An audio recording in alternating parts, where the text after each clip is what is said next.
आपने मेरे चैनल को सब्सक्राइब नहीं किया है तो सब्सक्राइब कर लीजिए और साथ ही बेल आइकन को भी प्रेस कर दीजिए ताकि आने वाली नोटिफिकेशन आपको मिलती रहे। अस्सलाम वालेकुम। आज हम शुरू करने जा रहे हैं मराठी व्याकरण।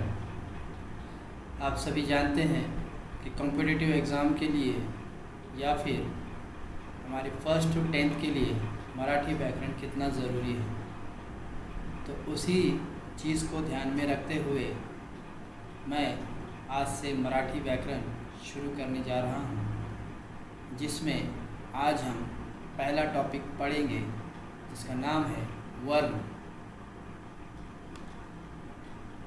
वर्ण म्हणजे काय? वर्ण किसे कहते हैं और उसकी डेफिनेशन दी हुई है।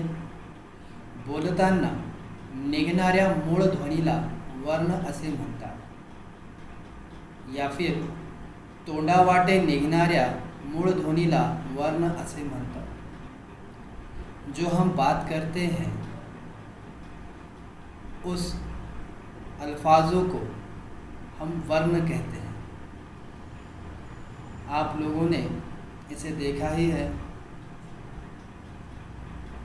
सिर्फ आपके लिए इस वर्णमाला में दो अल्फाज जो है वो आपको थोड़े से नए लग रहे होंगे, जो कि फर्स्ट लाइन में है।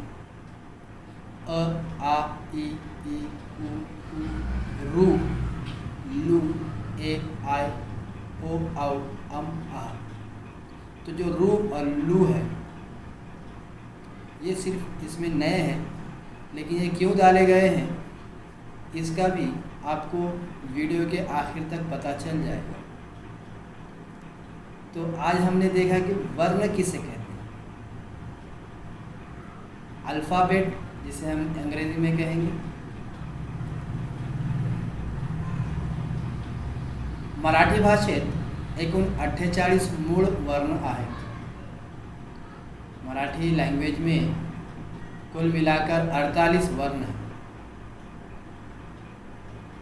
जब हम कोई बात करते हैं तो वो बात लिखी नहीं जाती, इसलिए जब उस बात को लिखा जाता है तब उसे अक्षर कहा जाता है।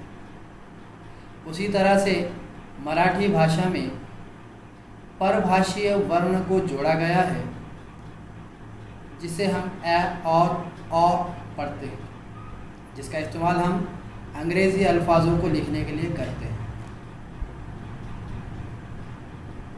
वर्णों के हम 3 प्रकार हैं। वर्णों के कुल 3 प्रकार हैं: स्वर, स्वरादि और व्यंजन। तो आइए देखते हैं हम स्वर किसे कहते हैं। स्वर म्हणजे काय?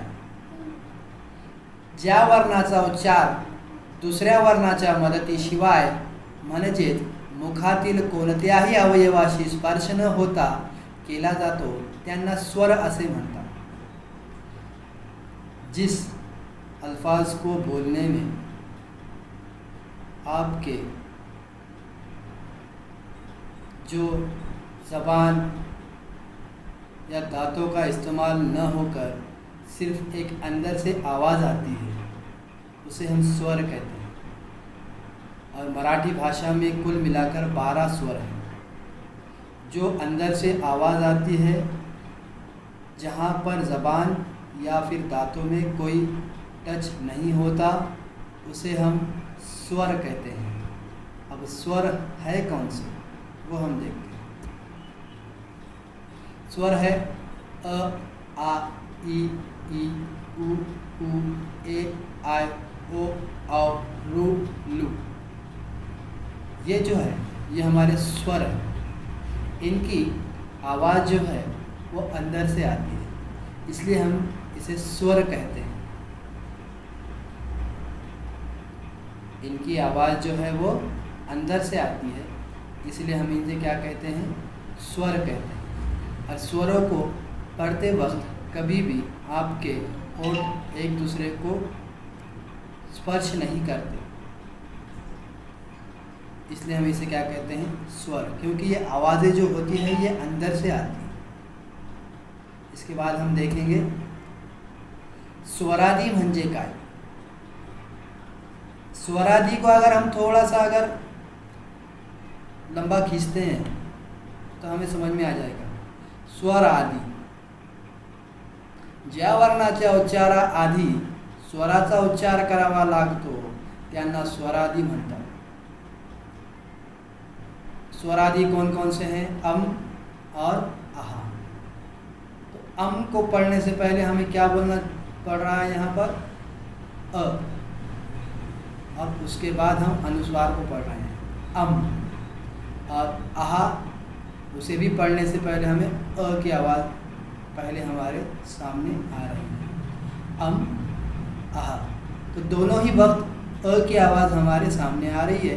इसका मतलब यही है, ज्या वर्णाच्या उच्चाराआधी स्वराचा उच्चार करावा लागतो त्यांना स्वरादी म्हणतात। जिन वर्णों को पढ़ने से पहले स्वर का इस्तेमाल होता है उन्हें हम क्या कहते हैं? स्वरादि। अम और आहा के जो नुक्ते हैं उन्हें क्या कहा जाता है? अम के ऊपर जो नुक्ता होता है उसे कहते हैं अनुस्वार, और आहा के साइड में जो नुक्ते आते हैं उसे कहते हैं विसर्ग।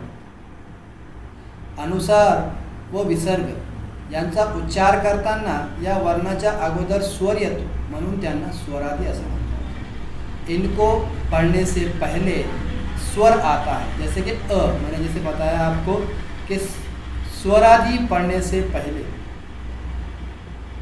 स्वर हमें पढ़ना पड़ता है। स्वराचा उच्चार अगोदर केल्याशिवाय स्वरादीचे उच्चार करता येत नाही। तो आपको स्वरादी समझ गया।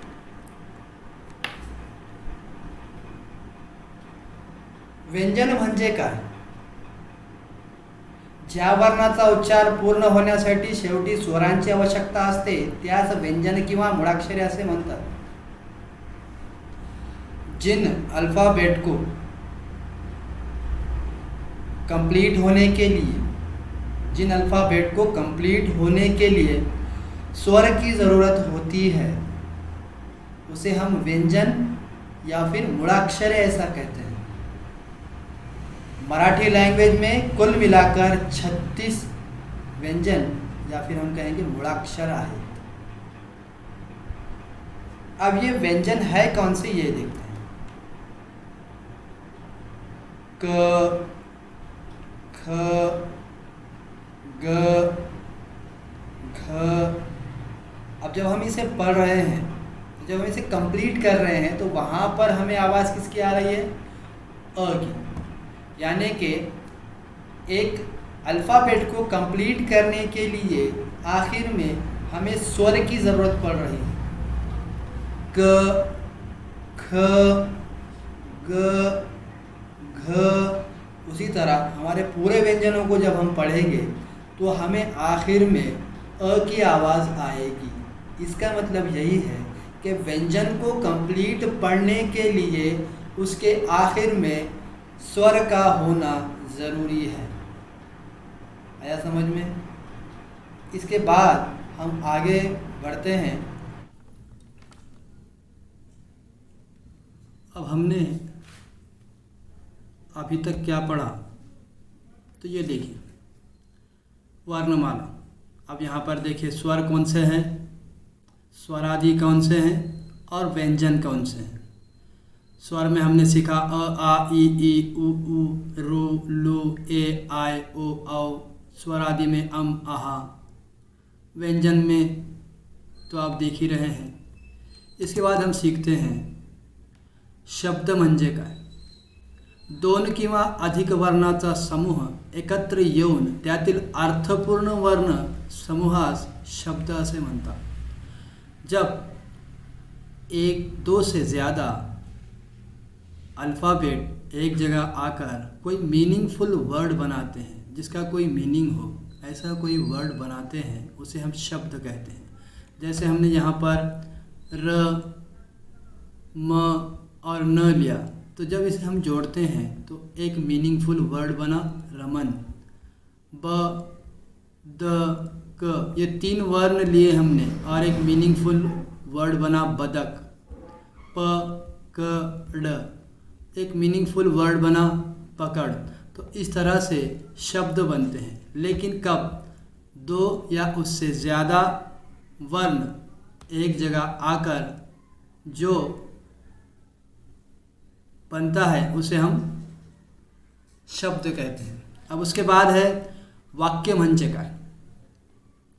दो या उससे ज़्यादा अल्फाज एक जगह आकर कोई मीनिंगफुल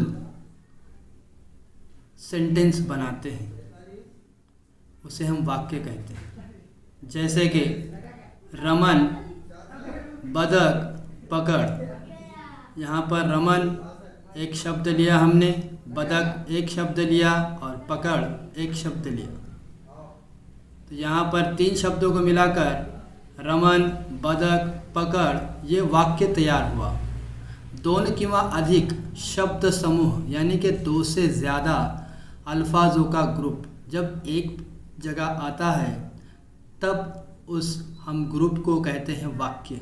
जैसे कि हमने बदक पकड़ और उसका हमें क्या मिला, पूरा मिलाते हैं हम तो रमन बदक पकड़। तो आज हमने सीखा स्वर, स्वरादि, व्यंजन, उसके बाद हमने सीखा शब्द और वाक्य। ठीक है, तो इन 5 चीज़ों का आप घर में स्टडी करते रहिए। ऐसे ही मैं ग्रामर के वीडियोस डालता रहूँगा। शुक्रिया, थैंक यू। और मेरे चैनल को सब्सक्राइब करना मत भूलिए।